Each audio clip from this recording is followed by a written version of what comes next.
You may put back your headdress and please be seated.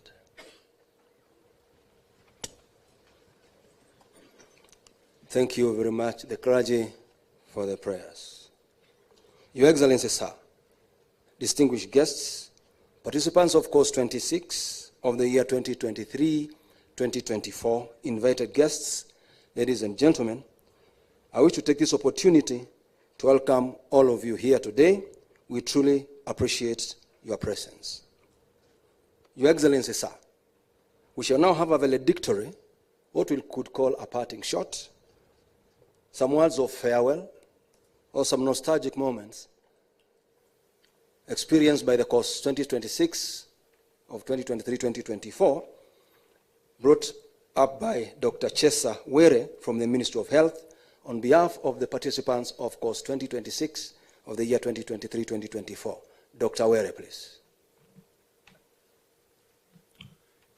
Your Excellency, President of the Republic of Kenya and the Commander-in-Chief of the Kenya Defense Forces, distinguished invited guests, ladies and gentlemen, I am Dr. Chesa Were from the Ministry of Health, Kenya.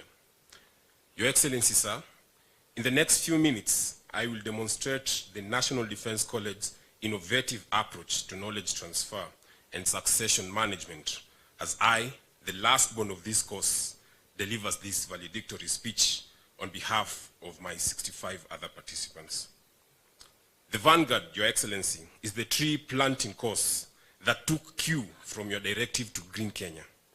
Cumulatively, the Vanguard, including our faculty, has planted over 1,500 trees within the Kikuyu ecosystem during our time here, and an additional 100 fruit trees in these grounds. Thanks to our forest whisperer and the hawk-eyed Bundi, we, the farmland participants, have somehow managed to extract saplings from their beds without accidentally strangling them. Your Excellency, sir, despite my chronological disadvantage, I've gathered a wealth of knowledge from this incredible group. The wisdom of the artillerymen and the art of timekeeping from the infantrymen. The naval officers have taught me their interesting communication style, where you are spoken to by everyone simultaneously, and all you could say is, very good, carry on. The airmen have taught me to dress neat and in gist.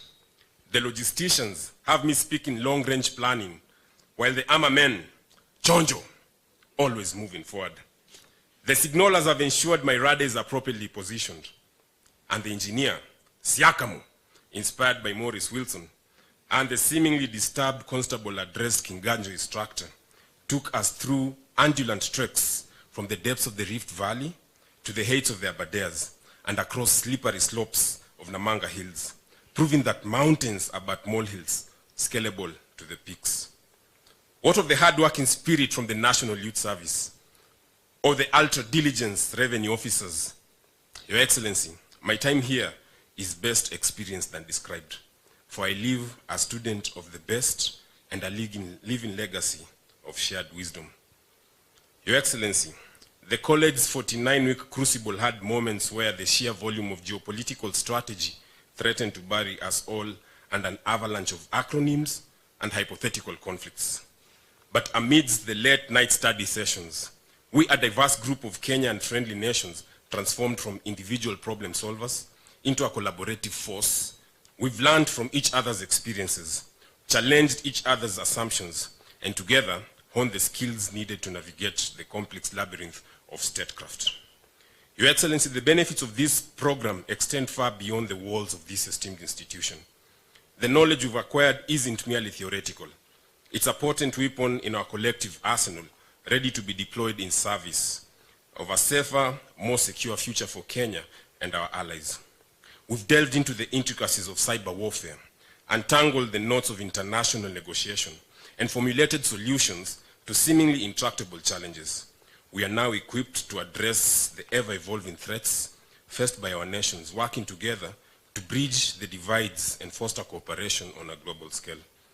Your Excellency, sir, when we first arrived here, full of this nervous energy, we were met by a commandant emeritus, a formidable general with a very straightening stare. He could literally lift you off. His brief welcome speech felt more like a pre-flight checklist, ensuring that we were buckled in and cleared for the academic turbulence ahead. Thankfully, the then Deputy Commandant Military, a general with a Duchenne smile that spoke of countless sea miles, offered a calmer reassurance.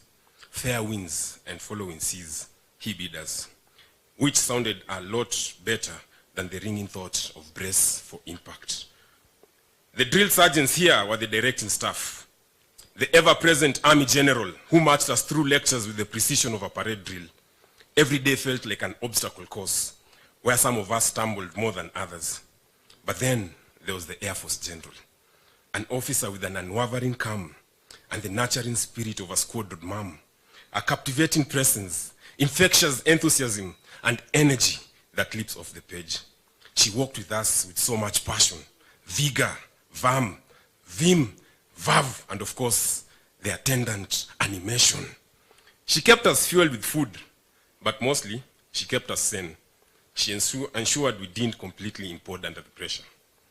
Your Excellency, we cannot forget the quiet diplomat of the team, a man of modest desires, infinite wisdom, and quotes from hundreds of books that we may never read.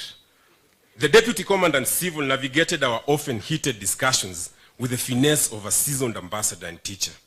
He could diffuse an academic disagreement faster than you could say, international incident. Your Excellency, sir, Thursday mornings had us deciphering the difference between moral loneliness and holy longing. Led by the maverick Father Karanja and his team, we'd embark on a spiritual Salmagandhi unlike any other. 1 week, it was about desire.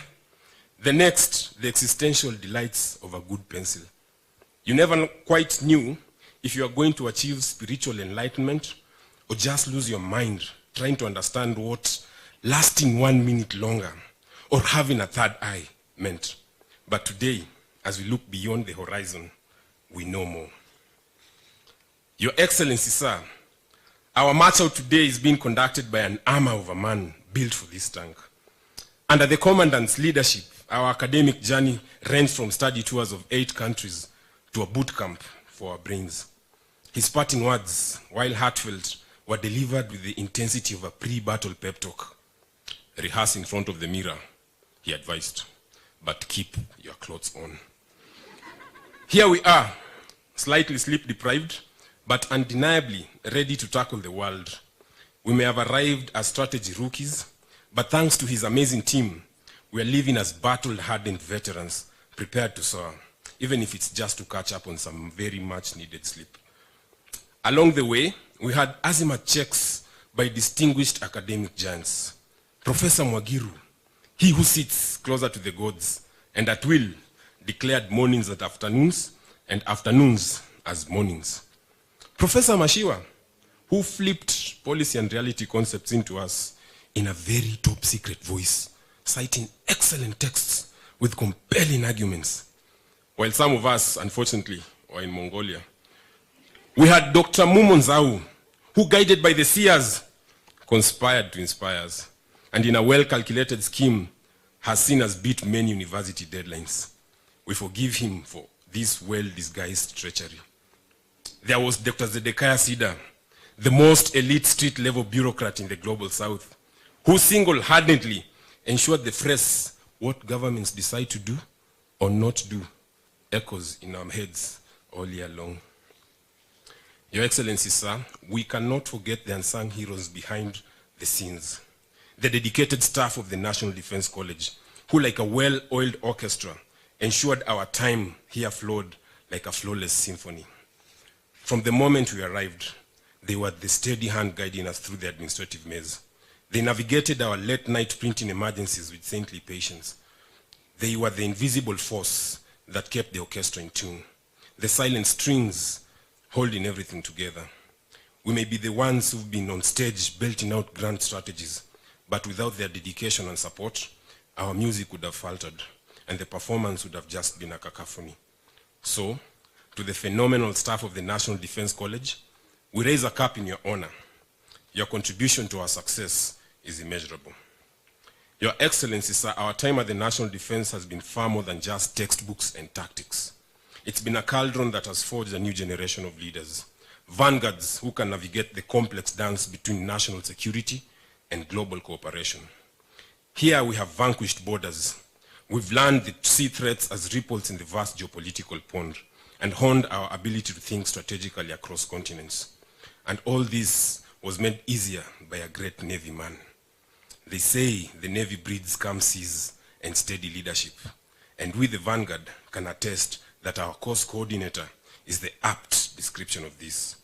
He steered this sometimes cantankerous Vanguard ship with the grace of an experienced sailor, ensuring we never ran aground on the shoals of confusion. May his future voyages be smooth sailing, and may his coffee always be strong. As we depart from these hallowed grounds, may the lessons learned forever resonate within the Vanguard.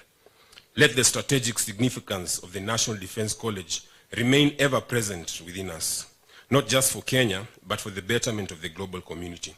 May the powerful network we've forged serve as a testament to the unifying spirit nurtured here. And perhaps most importantly, may we never lose sight of the transformative power a single informed voice holds when amplified by collaboration. The Vanguard, go forth empowered by knowledge and strengthened by this remarkable fellowship, and shape a future imbued with greater security and peace. And in the event you don't know how the future looks, don't worry. After all, from within the Vanguard, haven't we produced the Chief of the Defense Forces? Haven't we produced the Kenya Air Force Commander? Stay calm, and as the sailors say, see you again. Thank you, sir. I would suggest a better round of applause for Were. Sir, Your Excellency, you can imagine if that is the last born, I don't know what the firstborn would have done. Thank you very much, Were, for that valedictory.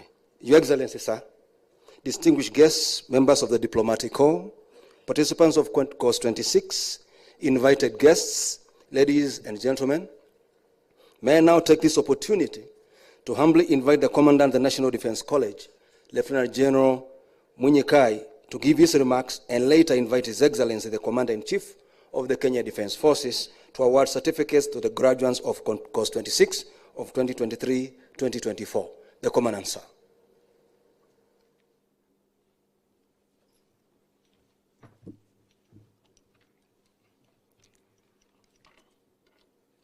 Your Excellency, the President of the Republic of Kenya and Commander-in-Chief of the Defense Forces, Dr. William Ruto, Prime Cabinet Secretary, as you are, Cabinet Secretary, Minister of Defense, Cabinet Secretary present, National Security Advisor, Chief of the Defense Forces, the State House Deputy Chief of Staff, Principal Secretary, Minister of Defense, Principal Secretary for Public Service, and Chairman of National Defense College Advisory Board,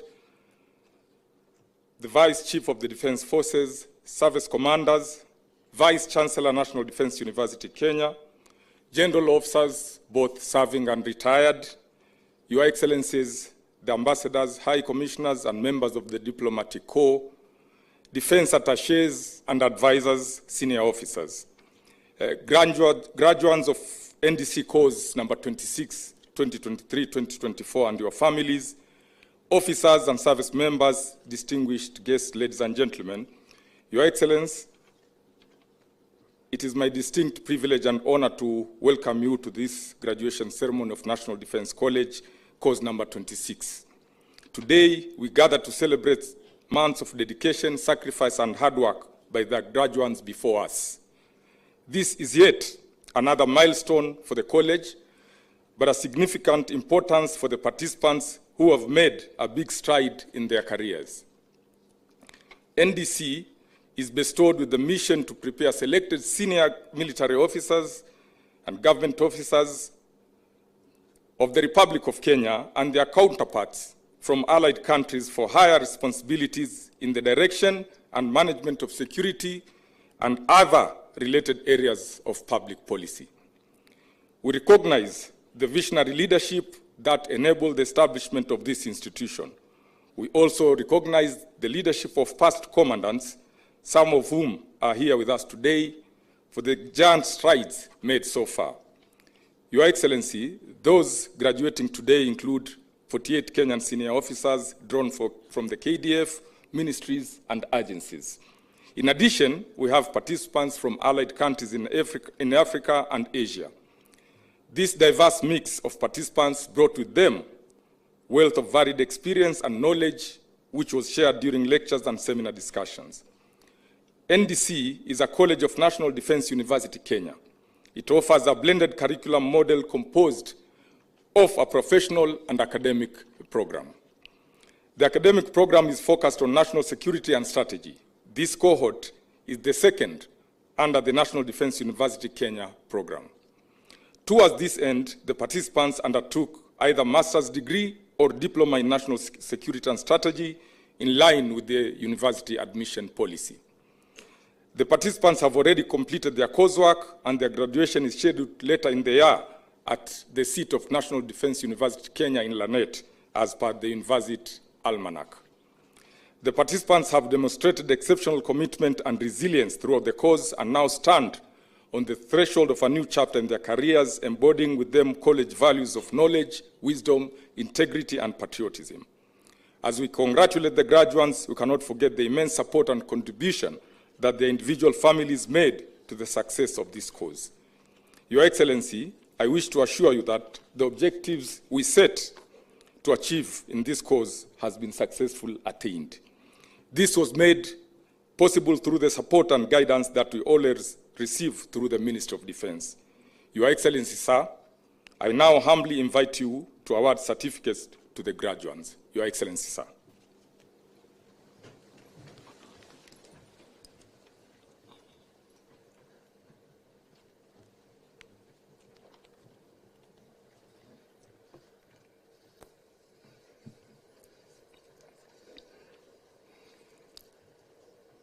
Brigadier Timothy Stelu Lekolol, Kenya Defence Forces.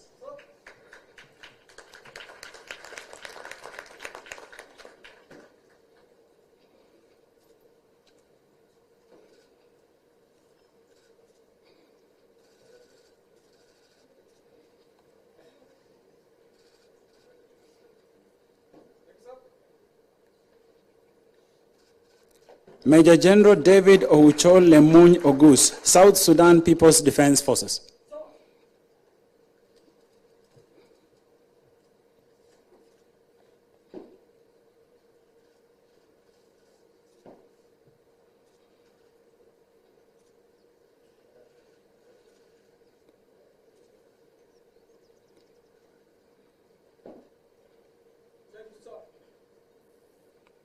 Major General Bob Pasieski Ogiki, Uganda People's Defense Forces.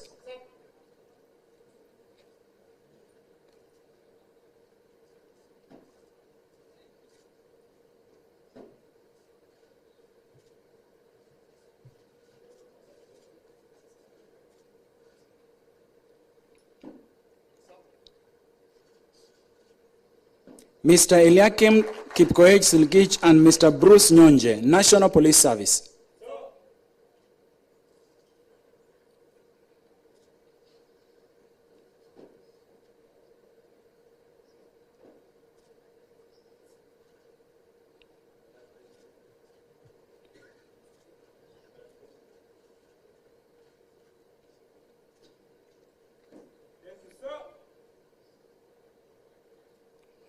Colonel Joanna Kipto Chemitei and Colonel Julius Kipkorir Mutai, Kenya Defence Forces.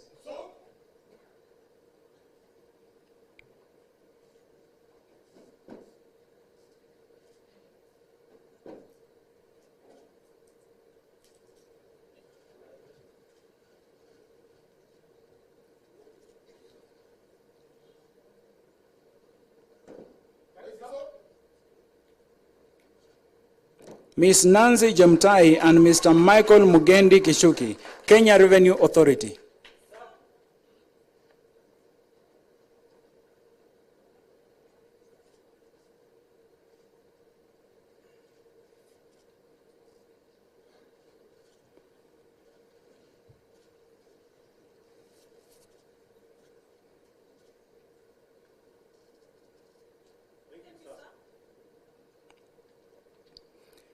Colonel Lucas Kiptanui Teimuge and Colonel Salash Kantai, Kenya Defense Forces.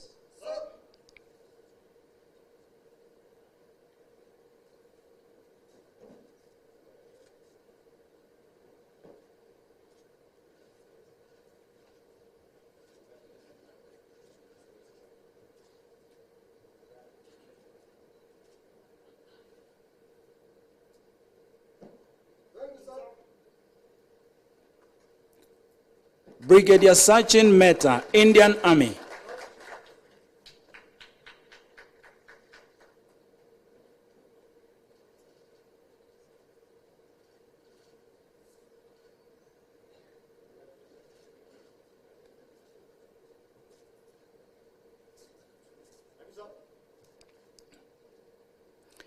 Miss Anne Wangare Gatimu, Kenya Prison Service, and Miss Lucy Wamuyu Mwita, Kenya Wildlife Service.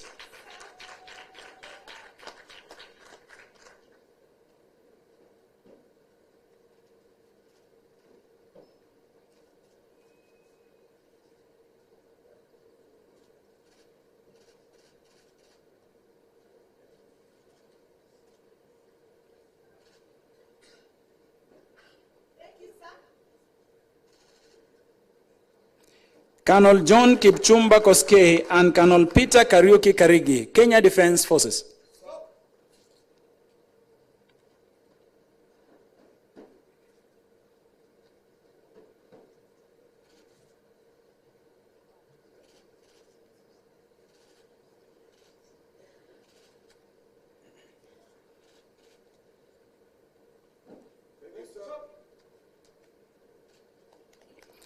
Brigadier Lawrence Okomata Ni Mambo, Malawi Defense Force.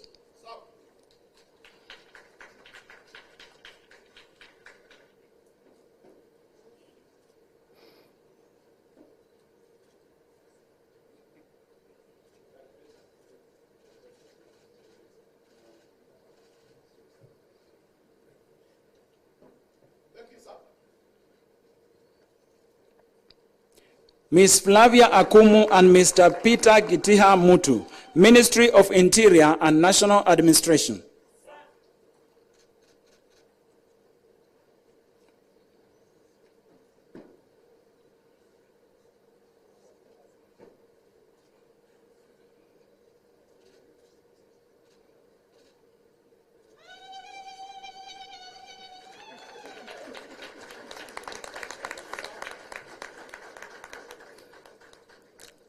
Colonel Kipto Kapkiai Ngetun and Colonel Ammon Muganga Mashugu, Kenya Defense Forces.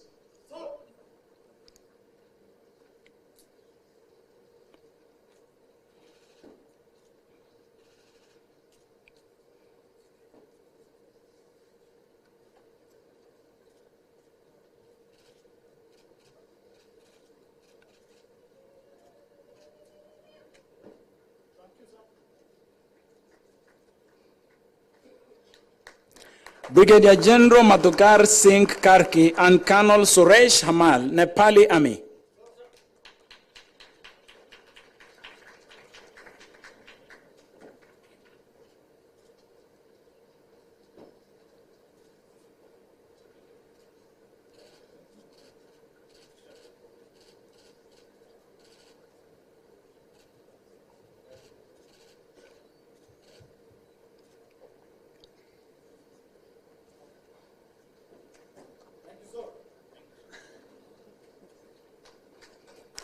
Colonel Kana Guyo Dido and Colonel Mohammed Sheh Shemote, Kenya Defense Forces.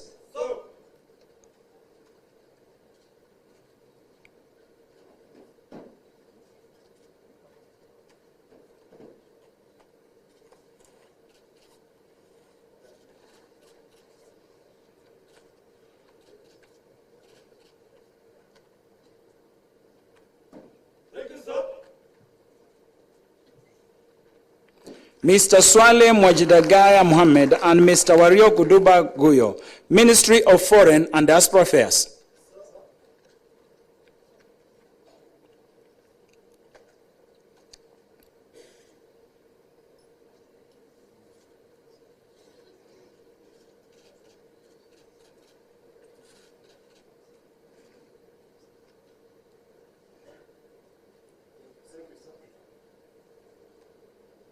Colonel Gideon Mwanjemi Bebora and Colonel Timothy Ndiema Kwaram, Kenya Defence Forces.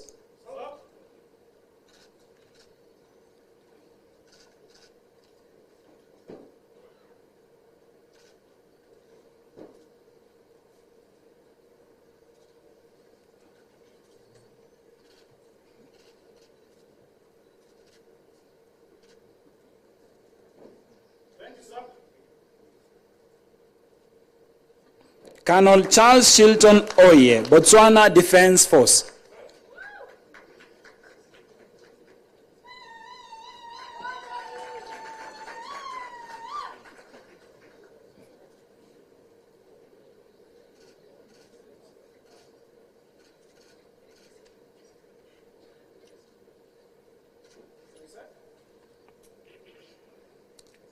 Colonel Morris Busera Wasomi and Colonel John Njuguna, Kenya Defence Forces.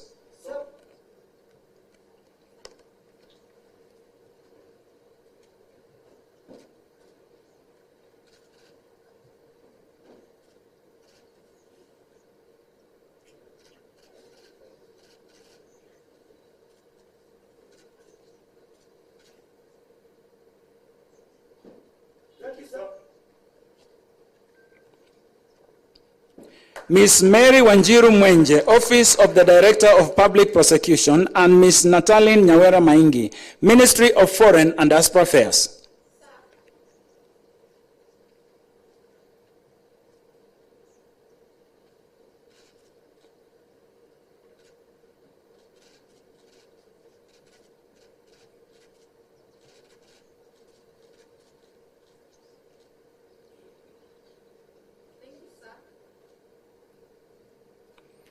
Colonel Edward Orwa Onyango and Colonel Paul Bundi Mungori, Kenya Defence Forces.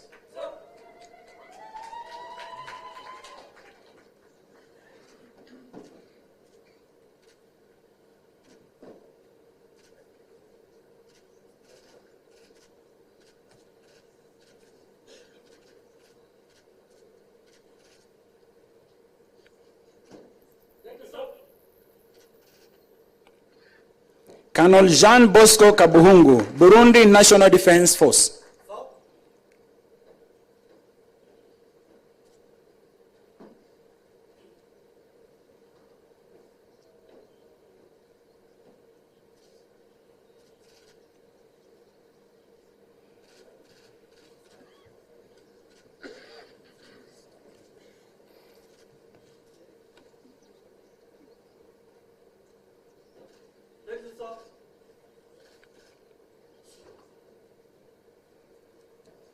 Mr. John Kipkemoi Rono, Kenya Forest Service.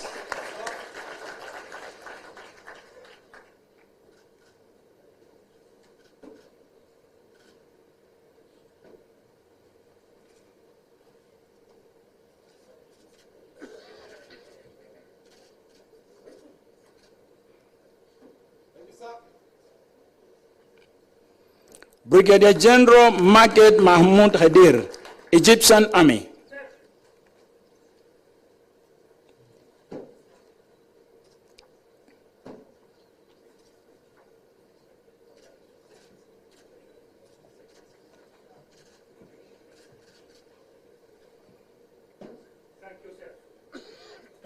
Ms. Neema Mwini Mohamed Njoka and Mr. George Njuguna Kabuti, National Intelligence Service.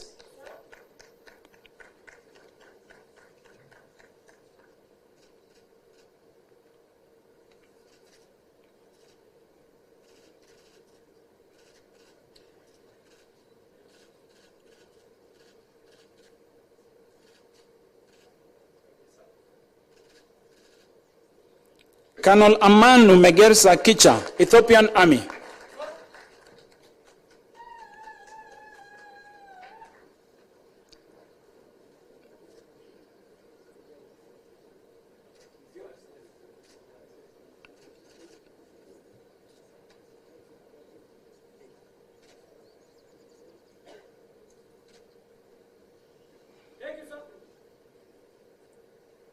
Colonel Alex Makau Maingi and Colonel Isa Chochote Saidi, Kenya Defence Forces.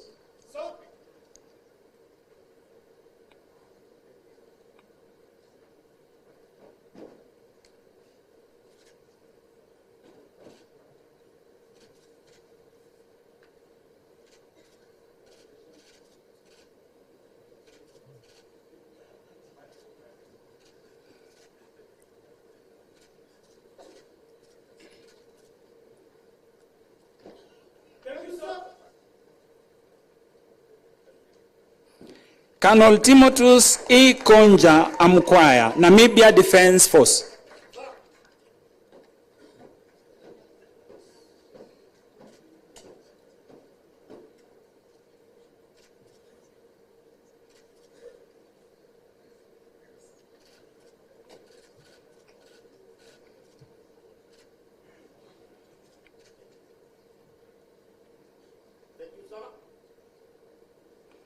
Colonel Edward William Banda and Colonel Elijah Willimbidi, Kenya Defense Forces.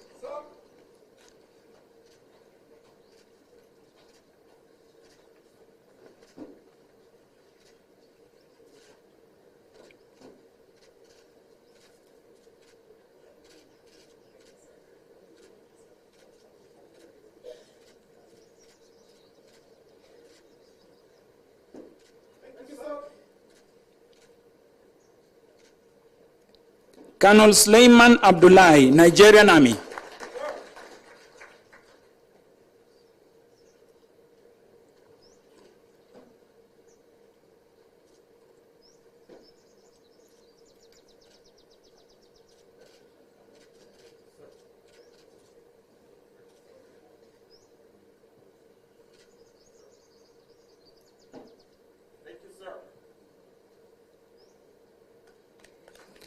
Dr. Lois Nyanjau Ndonga and Dr. Chesa Ian Were, Ministry of Health.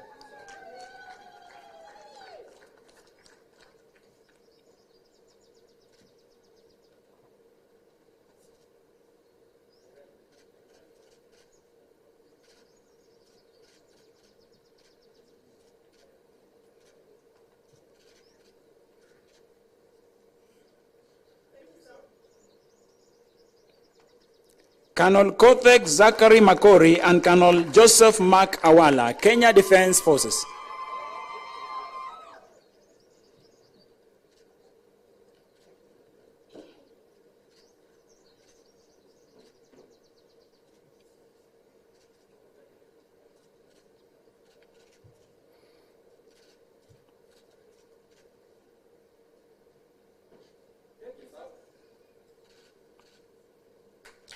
Colonel Celestine Kamanda, Rwanda Defense Force.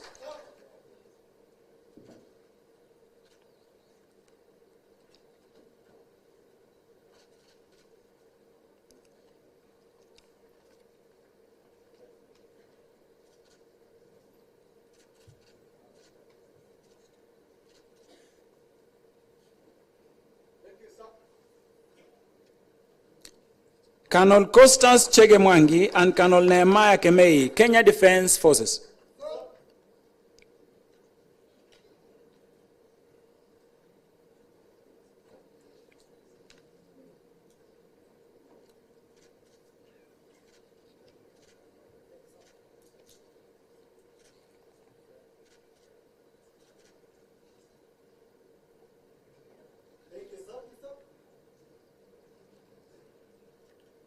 Colonel Emmanuel Sekile Mwasonya and Colonel Alois Malale Chagula, Tanzania People's Defense Forces.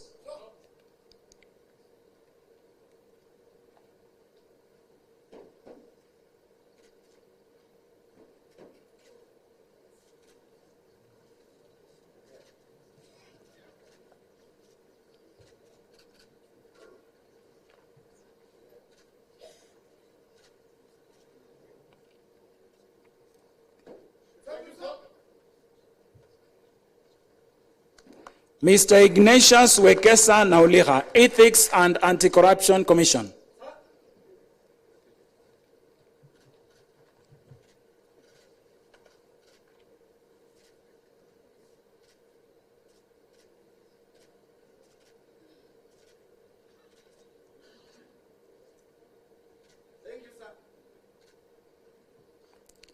Colonel Michael Sosi Sesanga, Uganda People's Defense Forces.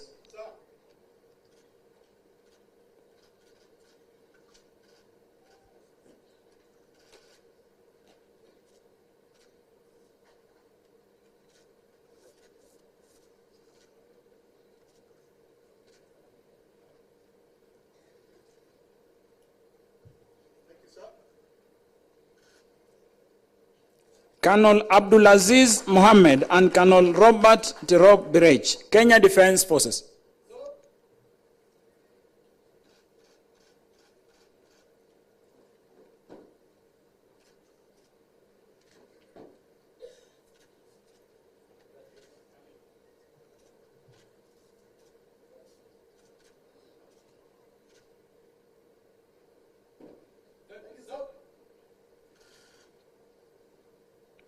Colonel Innocent Jere, Zambia Air Force.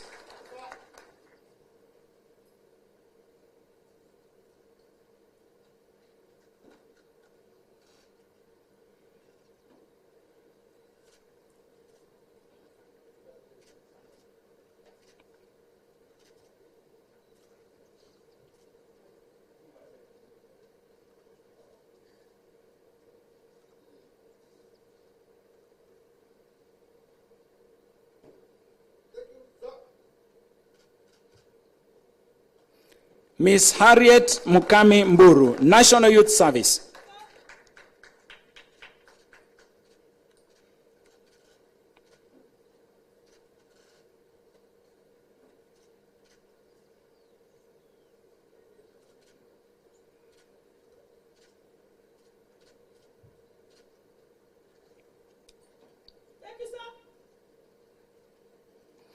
And lastly, Colonel Stanley Mwema Kithuva and Colonel Asma Deramo Kofa, Kenya Defence Forces.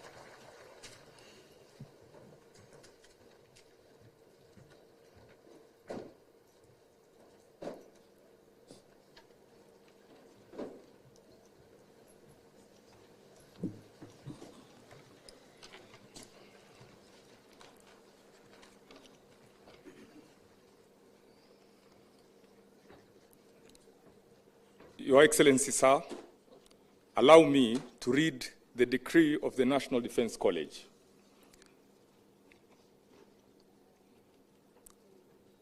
The decree. As the Commandant, I take this opportunity to compliment NDC Course number 26 of 2023-2024. Further, I do hereby decree that from today, the graduates are hereby authorized to append the designation of National Defence College Kenya after their names in all official documents. Congratulations.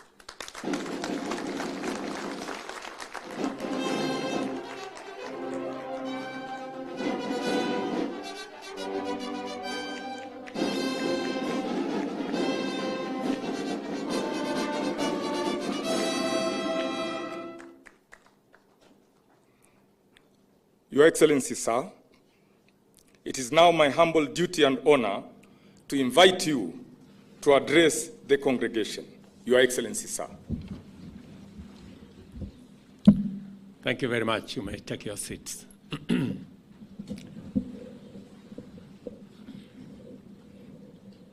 CS Aden Duale, National Security Advisor, our CDF and the leadership of KDF, distinguished graduates, ladies and gentlemen, I am delighted to be here at this momentous gathering of the National Defence College community, celebrating the completion of our rigorous academic training for graduates and making the dawn of a new chapter with opportunities to distinguish themselves in service to our nation and to our allied nations as well. I am immensely proud at the achievements, growth, and development of the National Defence College over time, enabling it to become a pivotal institution shaping our national security agenda since its inception in 1997. Through world-class training and research in national security and strategy, this college has consistently contributed to our nation's strength and stability. I congratulate each graduate on completing your duties at the National Defense College. I commend your families for their loyal support during your year-long preparation for vital national responsibilities and encourage them to continue supporting our officers to serve with confidence, resilience, and professionalism. Ladies and gentlemen, it is pleasing to note the National Defense College's steadfast commitment to developing and promoting professional leadership skills, upholding high standards of quality, and demonstrating integrity in managing national security policy and strategy. This dedication has been instrumental in fostering peace and security in our country, the region, and beyond. For over 2 decades, the National Defense College has attracted participants from Kenya Defense Forces, their counterparts from Africa, and many other countries. Each year, more government agencies choose the college to train senior public servants, enhancing their competencies and understanding of national security imperatives and strategy, though embracing the whole of society approach. This collaborative spirit fosters essential synergy and integration among government agencies to address the ever-evolving and complex security landscape. The NDC's commendable growth is evident in its diverse student population and expanding international reach, particularly in our continent. I am gratified to see the increasing number of female officers among participants each year. This commitment to gender inclusivity reflects the Ministry of Defense dedication to fostering diverse and capable leadership.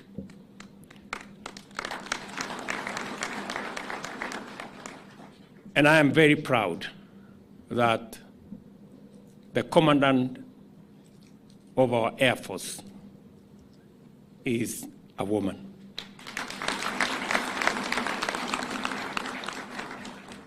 I urge the Kenya Defense Forces and the National Defense College to continue this trend to cultivate a deeper pool of understanding, especially among female military and security sector leaders. Ladies and gentlemen, be proud and inspired by the fact that many alumni of this college have risen to serve in critical and high-level positions of leadership and management, both in Kenya and abroad. Notable among them are distinguished military officers who eventually ascended to the position of Chief of Defense Forces, including General Kianga, who is here, General right there, General Karangi, General Samson Matete, also who is here, Robert Kibochi, and the late General Ogola. Numerous alumni have also become principal secretaries and heads of discipline services such as the National Police Service, Kenya Prison Service, and the Kenya Wildlife Service. Internationally, the former Tanzanian and Ugandan Chief of Defense Forces attended this prestigious institution. National Defense College alumni significantly shape policies that harness national capacity and diverse practical means to achieve critical national objectives through a whole-of-society approach. To build on this legacy of excellence, I urge all ministries, departments, and agencies to seize the opportunity provided by NDC to develop a critical mass of like-minded senior officials capable of influencing policy and generating homegrown solutions at the strategic level. This is essential for sharpening the strategic mindset and capacity for efficiently executing the bottom-up economic transformation agenda. I am delighted to announce that the Ministry of Defense, in collaboration with the United States government, is building a new tuition facility for the college in response to the growing demand of National Defense College's esteemed courses. And I want, in a very special way, to thank the government of the United States for this facility. It is crucial that the National Defense College maintains the capacity to meet the educational needs of our future leaders in different sectors. Ladies and gentlemen, as we reflect on the significant contribution of the National Defense College and its illustrious alumni, it is important to highlight major achievements within our broader defense education ecosystem, particularly the establishment of the National Defense University, Kenya, marking a pivotal development in our strategic educational framework. Since its inauguration, the National Defense University has established itself as a specialized degree-awarding institution of national strategic importance.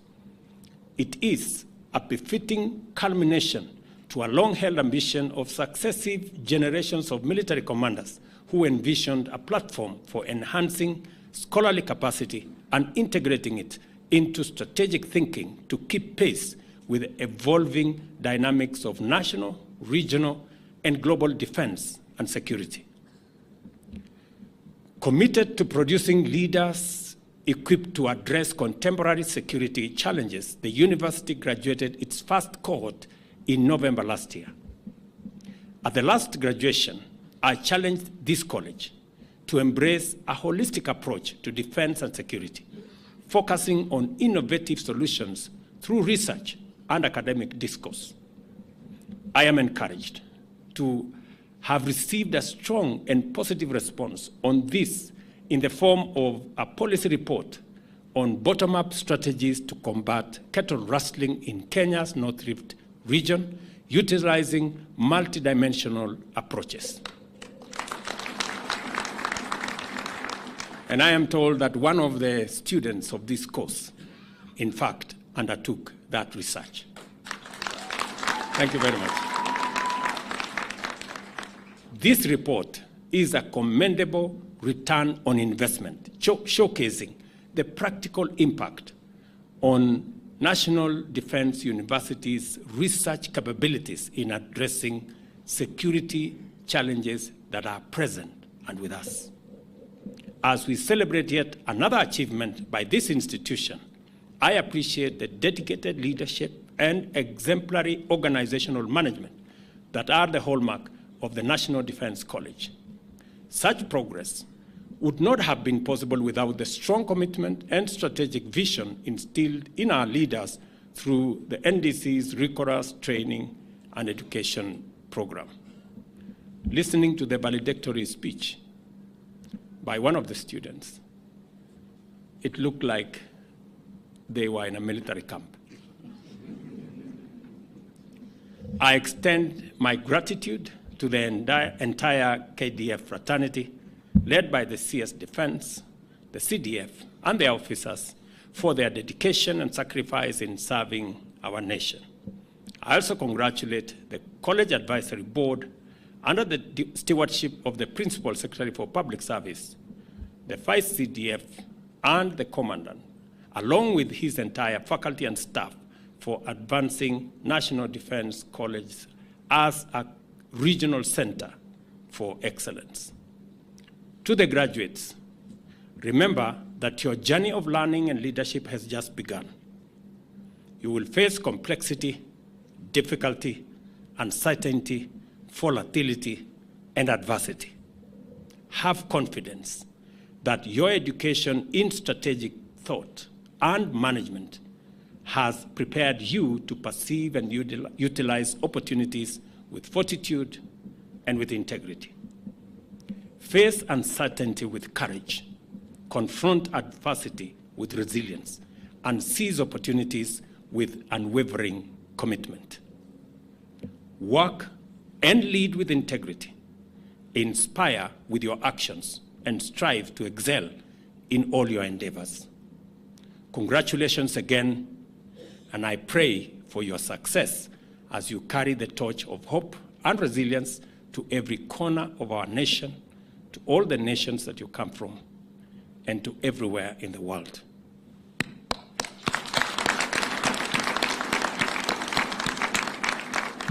God bless you all, and God bless our great country. Asante.